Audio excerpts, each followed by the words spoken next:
드려주신 하나님 말씀 함께 보겠습니다. 예레미야서 1장 9절 10절 두 절의 말씀입니다. 함께 말씀 읽도록 하겠습니다. 목소리를 맞추어서 다 같이 시작. 여호와께서 그 손을 내밀어 내 입에 대시며 내게 이르시되 보라 내가 내 말을 내 입에 두어노라. 보라 내가 오늘날 너를 열방 만국 위에 세우고 너를 뽑으며 파괴하며 파멸하며 넘어뜨리며 건설하며 심게 하였느니라. 아멘. 반갑습니다. 주님의 이름으로 여러분들을 환영하고 함께 예배드리며 얼마나 감사한지 모르겠습니다. 오늘 우리에게 주신 말씀의 주제는 내 말을 내 입에 두었다입니다. 전능자이신 하나님의 말이 나의 입에 담겨졌다는 거죠. 여러분, 변화가 일어난다는 거, 생각이 바뀌어서 새로운 것으로 만들어진다는 거 굉장히 어렵습니다. 그래서 전통을 깨뜨리고 새로운 운동을 벌린다는 거, 이거는요 때로는 목숨 걸어야 됩니다. 이런 일이 있었습니다. 어느 시골 마을에 100년의 전통을 자랑하는 교회가 있었습니다.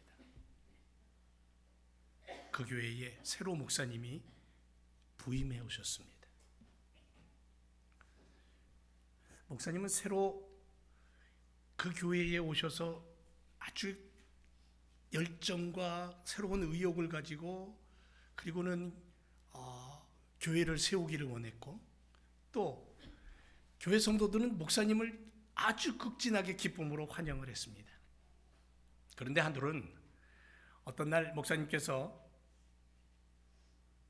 예배당에 들어오셔서 이 강대상 앞을 쭉 바라보시면서 뭔가 균형이 안 맞는 것을 발견을 했는데, 그게 뭐냐면 이 피아노의 위치가, 우리 교회는 피아노 위치가 참 멋지게 되어 있는데 이 피아노 위치가 삐딱하게 이상한 곳에 있는 거예요. 그래서 목사님이 교회 사찰 집사님 불렀습니다. 그리고는 집사님, 저 피아노를 오른쪽으로 좀 옮겼으면 좋겠습니다. 저기 있을 위치가 아니에요. 그리고는 집사님은 목사님 말씀대로 오른쪽으로 다 옮겨놨어요. 자, 그런데 바로 그 돌아오는 주일날 문제가 생겼습니다. 주일날 아침에 교회 들어와 보니까 피아노 위치가 옮겨진 거예요. 들어오는 성도들이, 장로님을 비롯해서 집사님, 권사님들이 깜짝 놀란 겁니다. 이게 문제가 됐어요. 그래서는 회의가 소집됐습니다. 결론은 어떻게 결론이 났냐면 목사님을 다른 임지로 보내자. 결국 목사님이 쫓겨난 거예요. 얼마 후에 다른 목사님이 부임해 왔습니다. 이 두 번째 부임해 목사님 피아노 위치를 가만히 보니까 진짜 잘못된 거예요. 왜냐하면 이야기를 듣고 왔으니까. 앞선 사건을 잘 알고 있었던 목사님이 피아노 위치가 잘못된 걸 분명히 맞아요. 그런데 이분은 피아노를 즉시로 옮기지 않았습니다. 어떻게 했는 줄 아세요? 지혜를 짜내가지고 매주일 1cm씩 옮겼어요. 그런 식으로 피아노를 옮기다 보니까요 꼬박 3년이 걸렸어요. 여기서 여기 옮기는데. 어떤 한 사건을 예로 든 것이지만 이 뭐냐면 새로운 것을 만들어낸다는 것이 그만큼 어렵다는 거예요. 새로운 곳에 적응하기가 사람들은 거부 반응이 더 심하다는 거죠. 이러한 문제들은 성도들에게 주어진 숙제이기도 합니다. 성경의 사람들은 하나님의 나라의 새로운 모습을 가지고 살아가죠. 이전 것은 지나갔고 새 것이 주님 안에 있는 거예요. 그러므로 늘 하나님의 이름으로 새로움을 추구하고 그 새로움을 만들어가는 사람들이 그리스도인들이에요. 그래서 세상과 여러 부분에 있어서 충돌을 일으킵니다. 하지만 지혜를 주시는 성령 하나님과 함께 이 만들어가는 삶이 필요하다는 거죠. 1938년 경성에 제2의 손기정을 꿈꾸는 조선 청년 준식이라는 청년이 있었고요.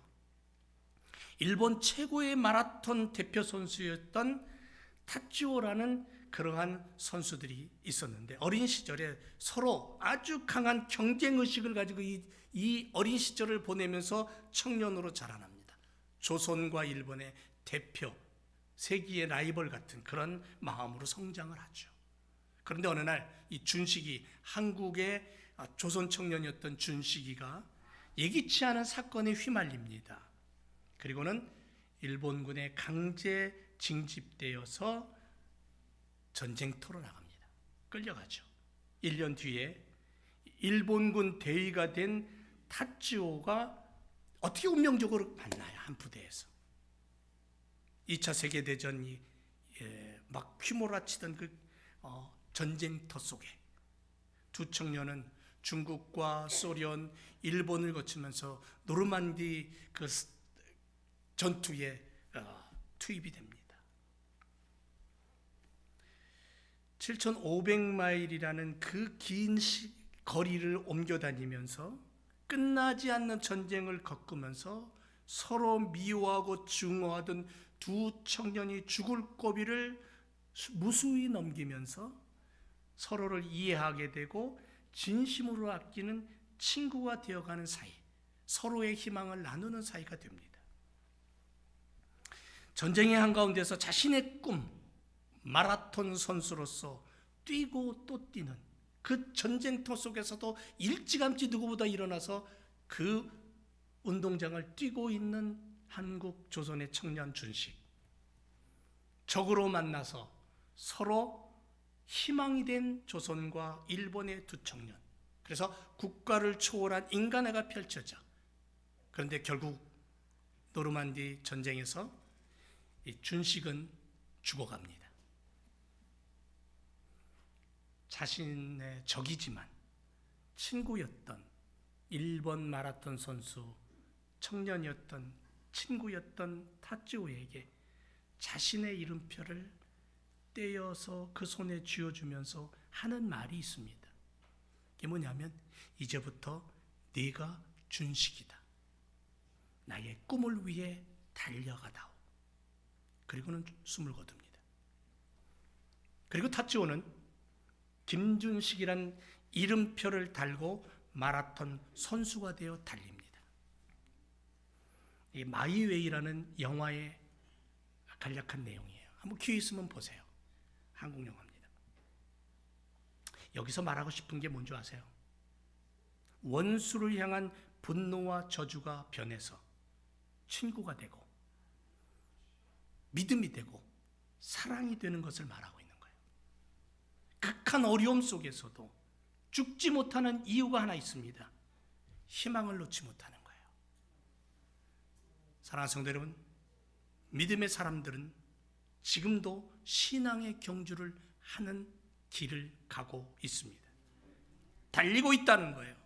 마치 마라톤 선수가 되어 달리듯이 저 천성을 향해 다름질하고 있는 것이 우리들이에요. 어떤 장애물도 우리를 막을 수 없어요. 부딪히고 가로막으면 그것을 뛰어넘고 구멍을 뚫어서라도 계속해서 달리고 달리는 천국의 백성들인 줄로 믿습니다. 그래서 믿음의 사람들은 멈추지 않아요. 세상이 아무리 무엇으로 가로막아도. 스티븐 스필버그 감독이 만든 영화 중에 2004년에 방영했던 더 터미널이라는 영화가 있습니다. 보신 분 계실 거예요. 그 영화의 내용이 이렇습니다. 프랑스의 드골 공항 대기실에서 11년 동안 살았던 실제 인물인 빅터 나보스키라는 인물을 각색해서 만든 영화입니다. 뉴욕에 들어오기 위해서 입국 거부와 입국 허가 50대 50이라는 확률을 놓고 끈질기게 입국실을 들락거렸던 한 사람의 인생. 그가 그렇게 끈질기게, 그토록 끈질기게 드나들면서 기다리는 이유를 사람들은 모릅니다. 그런데 그가 들고 다니는 깡통 속에 그 비밀이 있다고 합니다. 깡통 속에 아무것도 없어요. 그의 마음속에 비밀이 있는 거죠. 나보스키는 언제 끝날지 모르는 기다림 속에서 그 기다림이라는 것이 단지 그의 목적이나 그 후의 삶을 위한 관심으로 시간을 보내지 않고요. 그는 기다림의 과정에서 최선을 다하여 자신의 삶을 살아갑니다. 그 공항에서 어려운 사람을 만나면 도와주고 힘들어하는 사람에게 용기를 주고 그리고 그 터미널에서 여자를 만나 사랑하기도 합니다. 11년을 그 터미널의 대기실에서 살면서 여러분, 신앙인들은 무엇을 기다리며 어디를 향해 달리고 있을까요? 아마도 우리는 주님의 나라를 바라보며 주님 나라에 들어가기 위해서 달리는 줄로 믿습니다. 그것이 우리의 소망이고 목표입니다. 육신의 장막을 벗어나 주님 앞에 서는 순간까지, 주님의 재림과 주님의 나라가 펼쳐지는 그때까지, 그 시간까지 성도들은 달려야 되고 그 순간까지 성도는 믿음으로 기다리며 사는 자들입니다. 하지만 성도의 기다림은 목적이 기다림이 있다는 것은 아니에요.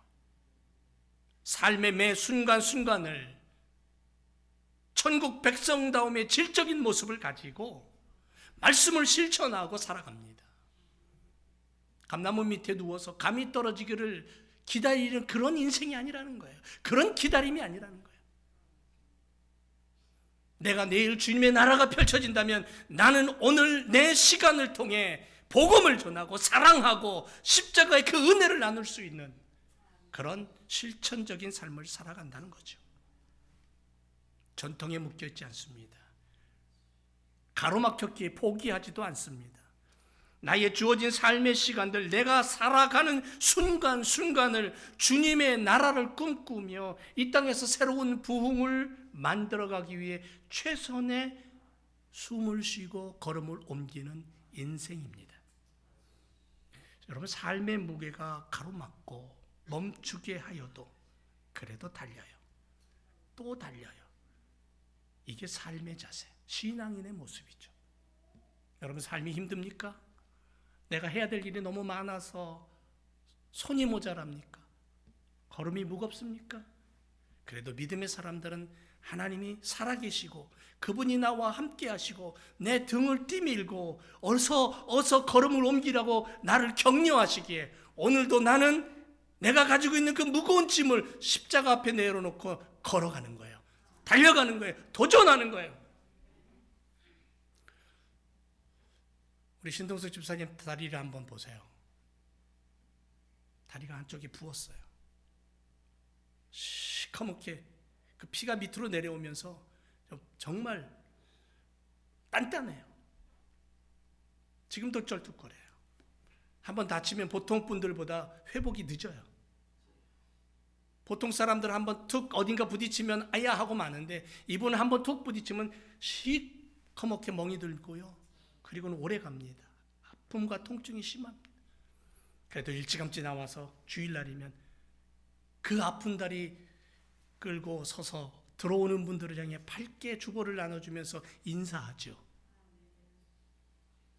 그분 앞에, 그런 분 앞에 여러분 눈을 흘기면서 인상 쓴 분 계십니까? 없죠. 여러분, 내게 오늘 어려움과 고난이 와도 타협하지 않습니다. 내 삶의 자리가 여기이고 내가 여기서 주님의 이름으로 살아가는 모습을 가지고 도전하는 거죠. 달리는 겁니다.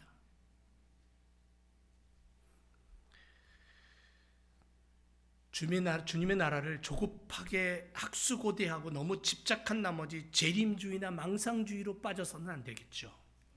성경을 잘못 해석해가지고는 잘못된 신앙관을 소유하는 것도 그것도 주님이 원하시는 방법은 아닙니다. 안일하게 생각해서 주님 언제 오실지 모르니까 아직도 오시려면 멀었다라고 하나님 나라를 잃어버리고 자신의 삶 속에 그저 그냥 파묻혀가지고 세상과 타협하며 사는 그러한 믿음의 삶도 주님이 원치 않는 삶이죠. 저는 과테말라 이영길 선교사님이 사역하는 이 살라마 그 도시를 가서 원주민들 마을의 교회들을 돌아보면 1500m, 2000m 위에 그 마을들이 형성되어 있고 교회를 짓고 새로 헌당하고 그런 교회들을 방문할 때면 그들의 삶의 자리를 돌아볼 때면 늘 마음이 찐합니다. 왜냐하면 작은 창고 같은 그런 곳에서 예배를 드리는데 그들은 뜨겁게 예배를 드려요. 얼마나 뜨거운지 몰라, 얼마나 간절한지 몰라요. 알아들을 수 없는 말로 찬양하는데 그 찬양에 내가 빠져들어가요. 우리들이 앉아 예배하는 이곳 최고의 예배당입니다. 여러분, 어떤 사람이 와서 우리 교회를 딱 들어오면 첫 마디가 뭔지 아세요? 아름답습니다, 멋있습니다. 여러분, 이런 예배당에서 예배하는 우리 얼마나 감사한지 몰라요. 그런데 중요한 것은 장소가 아니라는 거예요. 허름한 창고에서 예배를 드려도, 멋진 예배당 속에서 예배를 드려도 중요한 것은 하나님을 온전히 경배하고 그 하나님을 향해 찬양하고 마음을 다하여 하나님 나라를 바라보며 사모하며 오늘도 내게 주어진 삶의 자리를 향하여서 도전하고 걸어갈 수 있는 그런 믿음의 용기, 그런 신앙의 도전이 우리에게 필요하다는 거죠. 여러분, 교회가 문을 닫고 건물이 팔려나가는 일들이 요즘 비일비재합니다. 그리고 사람들이 떠나고 힘을 잃어가고 하나님의 영광이 사라지고, 우리 이런 얘기들 요즘 많이 듣잖아요. 건물이 문을 닫는다는 것은 뭐 그렇다 치더라도 더 가슴 아픈 건 성전된 성도의 삶, 성전되어 살아가야 될 믿음의 사람들이 그 믿음을 잃어버리고 그 성전된 모습을 잃어버리고 세상에 파묻혀서 하나님의 신앙과 십자가를 잃어버리고 그 마음의 문을, 그 신앙의 문을 닫아버리는 것이 더 크다라는 거죠. 그거야말로 하나님의 영광이 떠나버리는 거예요. 예루살렘 성전이 그랬던 것처럼 하나님이 원하시는 방향을 상실한 듯 세상의 물질과 인간의 욕망으로 달려가는 교회와 성도들의 모습을 만난다면 가슴이 찢어지는 거예요. 우리는 신앙의 사람입니다. 우리 믿음의 사람입니다. 하나님의 영광이 시대가 아무리 어렵다 할지라도 그 하나님의 영광을 놓쳐서는 안 된다는 거죠. 여러분, 우리는 지금 마지막 시대라고 외치죠. 말세야라고 그렇게 말하기도 합니다. 그런데 아직도 복음을 듣지 못한 사람들이 지구촌에 얼마나 많은지 몰라요. 단 한 번도 예수 그리스도를 들어보지 못한 인생들이 너무 많다라는 거죠. 어둠의 영들에게 잠식되어 살아가는 그러한 영혼들도 많이 있습니다. 그들에게 어떻게 하면 십자가의 예수님을 나누어 줄 수 있을까? 여러분, 하나님의 시계바늘이 하나님의 시간표의 마지막 마침표를 찍기 위해 거의 다다르고 있다는 느낌은 받지 않습니까? 다시 오실 재림의 주님을 고대하며 살아가는 우리들. 그래서 우리는 기도할 때마다, 찬양할 때마다 마라나타의 주님 어서 오시옵소서, 그렇게 우리가 고백하고 찬양하지 않습니까? 그렇다면 이 마지막 시대에, 이 시대의 흐름을 바라보며 하나님의 마지막 때, 하나님의 심판의 때가 다가왔다는 것을 느낀다면 우리는 더 달려가서 한 영혼이라도 더 그들을 만지고 그들에게 예수는 그리스도라고 외칠 수 있는 그러한 믿음의 삶이 우리에게 필요하지 않을까요? 여러분, 세계 경제를 뿌리채 흔드는 사건들이 요즘 일어납니다. 전쟁은 계속되고요. 지구온난화가 불러오는 재앙은 이루 말할 수가 없습니다. 이단들이 너무너무 고개를 들고 있고 단일 정보를 얘기하고 단일 화폐를 얘기하고 인공지능 AI가 등장하면서 이제는 인간의 일자리를 빼앗아가고 두려움과 불안함이 시대를, 이 지구촌을 휘감고 있는 것을 느끼죠. 더군다나 성경과 위배되고 하나님의 뜻과는 정반대인 성적 타락과 물질 만능의 영적 타락의 모습이 거룩한 하나님의 성전을 흔들고 있고 거룩한 것에 선 것을 보게 된다는 거죠. 그런데 여러분, 이러한 시대에 교회가 겉만치장하고 믿음의 성도들이 하나님의 나라를 잃어버리고 살아간다면 어떻게 될까요? 한 사람의 성도가 살아 움직이는 성전으로 살아간다면, 한 작은 무리의 성도들이 비상하는 독수리 날개 같은 그러한 힘을 소유하고 달려간다면, 소급의 무리들이 제자로 살아서 복음이 가정 속으로 이웃 속으로 파고 들어가고 누룩이 되어 겨자씨가 되어 세상 속에 복음이 전파되는 꿈을 꾸며 살아가는 사람은 어디서 만날 수 있을까요? 사랑하는 교성들 여러분, 오늘 우리들의 시간 앞에 새로운 신앙의 부흥이라는 바람이 일어나기를 좀 원합니다. 그래서 우리 금요일마다 기도하는 게 뭐냐면, 이 서부메시 지역에 다시 한번 성령의 바람이 불게 해달라고 기도해요. 교회가 연합해서 복음의 불길이 일어나기를 원한다고 그렇게 기도해요. 이 시대 앞에 성령의 임재로 회개의 각성과 은혜의 시간이 다가오길 소망하면서, 여러분, 성도는 신앙이란 무기를 가지고 있어요. 신앙이란 무기를 가지고 하나님 나라를 기다리는 사람들이에요. 신앙이란 무기를 가지고 하나님 나라를 선포하며 사는 사람들이에요. 그래서 성도는 기다림 속에서 하늘의 영광과 축복과 영생과 하나님의 행복을 나누며 사랑하며 사는 그런 삶이 성도의 삶이에요. 이게 구원받은 자의 삶이에요.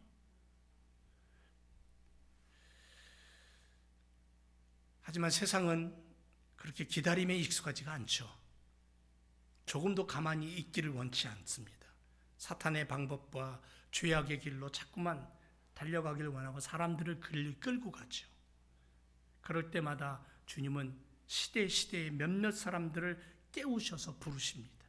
하나님 나라, 아버지의 나라 믿음으로 기다리게 하시고, 그렇게 깨워 그들로 하여금 새로운 개혁의 바람을 일으키십니다. 그래서 지금 이 시대에 말씀을 앞세워 항거하는 예수 그리스도의 사람들이 필요한 거예요. 그게 누구냐면요, 21세기에 항변하는 자들, 프로테스탄트가 되어야 된다는 거죠. 오늘 우리를 얘기하는 거예요. 21세기에 개혁을 외치고 복음을 외칠 수 있는 사람들. 그래서 고린도후서 5장 17절에 누구든지 그리스도 안에 있으면 새로운 피조물이다. 이전 것은 지나갔으니 새 것이 되었다 그랬어요. 여러분, 예레미야를 보면, 오늘 우리가 읽은 본문 말씀의 예레미야는 눈물의 선지자라고 이야기하죠. 그가 하나님께서 소명을 주십니다. 소명을 받는 장면이 우리가 읽은 본문 말씀이에요. 근데 그 시대는 굉장히 암울한 시대입니다.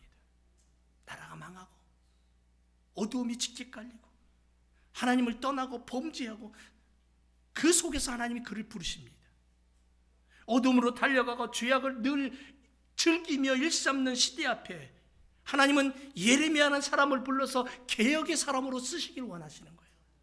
그래서 우리가 읽은 그 앞선 6절에서 8절을 읽어보면 예레미야가 스스로 하나님의 부르심 앞에 뭐라고 얘기하냐면, 하나님, 나는 아이예요.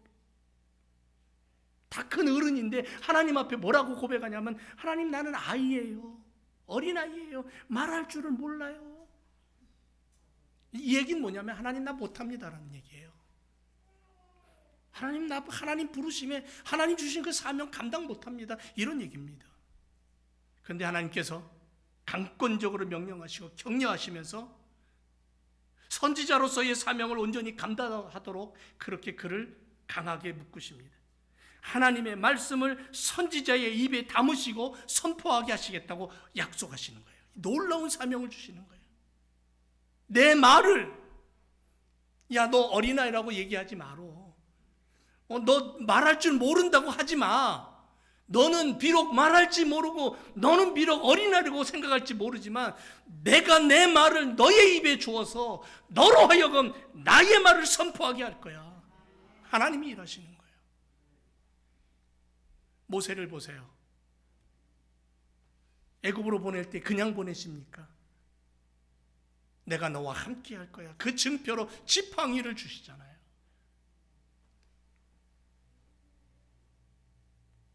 솔로몬은 성전 건축할 때에 하나님 앞에 구한 것이 뭐예요? 부귀영화, 영생을 원한 게 아니라 하나님의 백성들을 다스릴 수 있는 지혜를 요구했어요. 하나님께서 우리에게 사명을 부여하실 때, 하나님께서 우리를 쓰실 때 감당할 수 있는 힘과 입의 말과 능력을 함께 부어주실 줄 믿습니다. 그게 바로 권한이에요. 예레미야 선지자에게 허락하신 하나님의 축복은 뭐냐면 권한이에요. 하나님의 능력을 허락하신 거예요. 하나님의 손길이에요. 그래서 뭐라고 말씀합니까? 너를 뽑으며 파괴하며 파멸하며 넘어뜨리며 건설하며 심게 하겠다 그랬어요.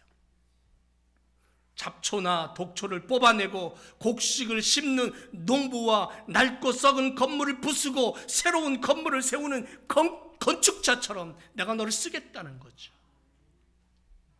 부패한 사람들, 그 나라를 심판하고, 여러분 이스라엘이 하나님 앞에 합당한 존재로 서지 못하고 부패하고 타락하고, 실제로 성경을 보면 바스올이나 하나냐와 같은 거짓 선지자, 부패한 제사장, 여호야긴, 시드기야 왕 같은 부패한 왕들, 이스라엘과 열방의 모든 나라에 심판의 대상이 되어서 결국 예레미야 예언대로 그대로 성취됩니다. 다 망해버리는 거예요. 하나님의 심판이 그들 속에 나타나게 된 거죠. 예레미야는 암울한 시대 앞에 당당하게 하나님의 말씀을 가지고 부흥을 일으키는, 불을 지피는 불쏘시개 역할을 한 거예요. 힘듭니다. 어렵습니다. 고난스럽습니다. 나라가 망한다고 외쳐야 되니까 얼마나 힘이 들어요. 사랑하는 나라인데, 사랑하는 부모, 형제들이 자라나는 그러한 나라인데. 그래서 눈물을 흘리며, 얼마나 많은 눈물을 흘렸으면 눈물의 선지자라고 그렇게 불렀겠습니까? 보라, 내가 내 말을 내 입에 두겠다. 여러분 21세기에 우리 제일교회 성도들이 이 시대를 향하여 하나님의 말이, 하나님의 메시지가 내 가슴에 들어있고 내 입에 담겨져서 나로 하여금 하나님의 나라가 선포되는 그러한 믿음의 삶을 살아야 될 줄로 믿습니다. 여러분 오늘이 종교개혁 주일입니다. 507년 전에 마틴 루터가 새로운 신앙의 부흥을 일으켰던 그러한 주일입니다. 세상을 보세요. 타락함과 어두움이 극에 타 있습니다. 차를 타고 지나다 보니까는 집집마다 아주 흉측한 것들로 장식을 해놨죠. 요즘 지난주에 김인경 목사님하고 며칠 지내면서 차를 타고 나오는데 김인경 목사님 하시는 말씀이 이래요. 아우, 저 마귀들은 왜 저기다 저렇게 해놨어? 그러셔. 마켓을 가보면, 쇼핑몰 가보면 온통 진기한 것들로 장식이 되어 있는데 우리의 마음속엔 거부 반응이 와요. 그런데 우리 크리스찬 젊은이들도 때로는 그것에 빠져드는 모습을 봐요. 성경적인 놀이와 문화를 만들기 위해서 교회에서는 그래서 할렐루야 나잇이라는 것도 만들어가지고는 우리 아이들이 거기에 빠지지 않도록 그렇게 힘쓰고 애쓰는 것을 보는데, 종교개혁주의를 보내면서 신앙의 붕을 일으키기 위해서 하나님, 내 가슴에 당신의 말씀을 주옵소서. 내 입술에 세상의 욕망과 세상의 부귀와 영화를 노래하는 입이 아니라 하나님의 말씀을 노래하는 입술을 되게 해달라고, 그렇게 우리가 하나님 앞에 엎드려야 됩니다. 하나님, 나를 사용해 주세요. 여러분, 누룩이라는 거 참 놀랍습니다. 성도는 세상에 누룩이 되어야 된다 그래요. 가루 서말 속에 한 줌 누룩이 언뜻 보면 서말의 밀가루가 한 줌의 누룩을 삼킨 것처럼 보이는데, 한 줌 누룩이 오히려 이 서말의 밀가루를 매몰시켜 버린다고 그렇게 이야기하고 있습니다. 한 줌의 누룩이 서말 밀가루를 완전히 변화시키는 거죠. 이게 기독교의, 이게 성도의 삶이에요. 단위를 한번 볼까요? 한 말은 14리터 정도 됩니다. 그러니까는 총 42리터나 되는 밀가루예요. 반죽을 해서 빵을 만들면 약 100명이 먹을 수 있는 분량입니다. 그런데 그 밀가루에 한 줌의 누룩을 집어넣어서 그 엄청난 밀가루가 완전히 발효가 되어버립니다. 한 줌의 누룩에 이 많은 밀가루가 영향을 받는 거예요. 변화가 일어나는 거예요. 부풀게 하는 거죠. 뒤엎는 것을 얘기합니다. 누룩은 그래서 무슨 뜻이냐면요, 뒤엎는다는 거예요. 예레미야는 망하는 나라 앞에 유일하게 의로운 자로 남아서 하나님의 말씀을 얘기합니다. 그 한 사람의 메시지를 통해 이스라엘이 회복되기를 원하고 그들이 뒤집어져서 하나님 앞에 돌아오기를 원하는 거예요.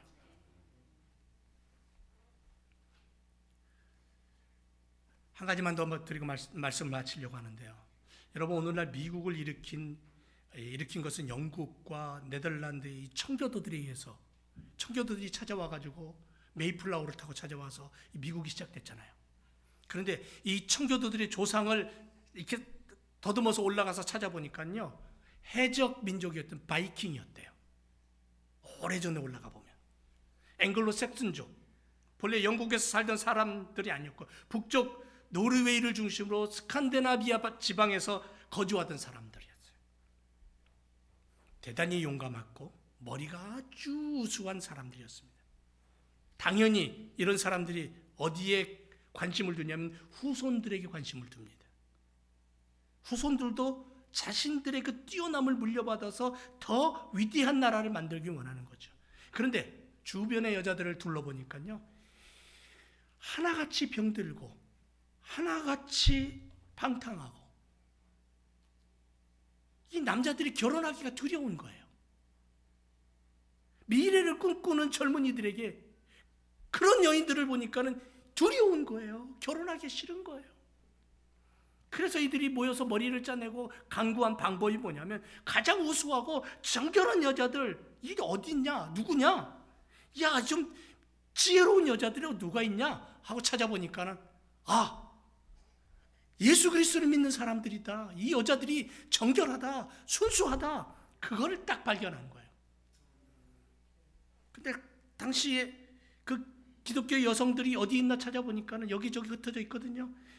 이들은 순교를 지키고 병에 걸리지 않고 지혜로운 여성들이었어요. 그래서 이 해적들은 여러 곳에 다니면서 예수 믿는 여성들을 강제로 붙잡아다가 결혼을 했습니다. 이쯤 되면 어떻게 될까요? 야, 인생 다 끝난 거 아닙니까? 여자들은. 그런데 이 강제로 붙잡혀 여성들이 결혼을 해서 애를 낳았어요. 근데 낙심하지 않았어요. 이 여인들은 그 아이들을 정직하고 정말 신앙으로 올바르게 키우겠다고 다짐했어요. 그 자기가 처한 그 삶의 현장에서 하나님이 무엇을 원하시는가를 깨달은 거죠. 이 여인들이 낳은 아이들이 후에 영국으로 이주해서 청교도의 조상이 됩니다. 이 여인들은 변화를 일으키는 불쏘시개 역할을 한 거예요. 누룩의 삶을 인내로 산 거예요. 그게 지금 미국의 조상들입니다. 지금도 대통령 선거에 열을 올리고 있죠. 이제 다음 달 5일인가요? 대통령 선거가 있는데, 너나 할 것 없이 대통령이 되면 어떡합니까? 성경에 손을 얹고 선서를 합니다. 그런 나라예요. 그런 나라가 성경에 손을 얹고 선서하지만 성경 말씀이 사라지고 있어요. 하나님의 나라가 사라지고 있고 믿음을 찾아보기 힘든 모습을 가지고 있다는 거죠. 이런 시대에, 이런 땅에 살면서 여러분, 우리가 우리 안에 새로운 신앙의 부흥을 일으키고 하나님의 말씀이 내 안에서 꿈틀거리고, 그래서 예수는 그리스도다라고 외치며 복음을 전하고 사는 성경의 사람, 믿음의 사람, 하나님의 자녀됨의 질적인 모습을 놓치지 않는 그런 삶을 살아야 될 줄로 믿습니다. 오직 성경으로만, 오직 예수로만, 오직 은혜로만, 오직 믿음으로만 그 모든 것들을 먹어서 하나님께 영광 올려드리는 삶으로 우리가 달려가야 될 줄로 믿습니다. 기도하겠습니다.